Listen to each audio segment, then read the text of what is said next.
हम देवघर में जलावा चढ़ैले बानी, हम देवघर में जलावा चढ़ैले बानी। उनके कृपा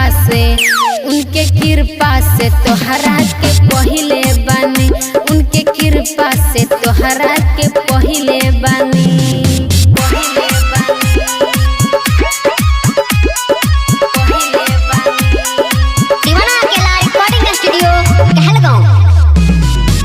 अब किस्सा बनावा में जाई पिया देवघर, बोलत दिल हमर भोले भोले, बोलत दिल हमर भोले भोले। उनके कृपा से ही मिल गईले बबुआ, खुशी से हमर मनवा डोले।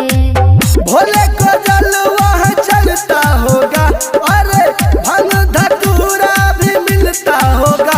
उनको पीने वाला है मेरे भोले दानी, उनको पीने वाला है मेरे भोले दानी। हम देवघर में जलावा चढ़ैले बानी, हम देवघर में जलावा चढ़ैले बानी। उनके कृपा से तोहरा के पहिले बानी, उनके कृपा से तोहरा के पहिले बानी।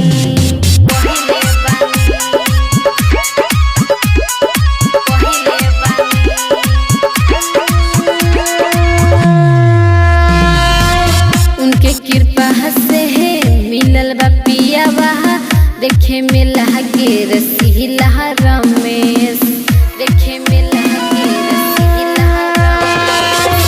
कांवर उठा हला जल्दी चहला, तोहर सपना पूरा होई अंकेश। डीजे पे कामर हिलाला हल्का, अरे भीमल के गाना मचा दो तो हल्का। भोला देवघर में भीरा जिद कर जानी, भोला देवघर में भीरा जिद कर जानी। हम देवघर में जलावा चढ़ैले बानी, हम देवघर में जलावा चढ़ैले बानी। उनके कृपा से तोहरा के पहिले बानी, उनके कृपा से तोहरा के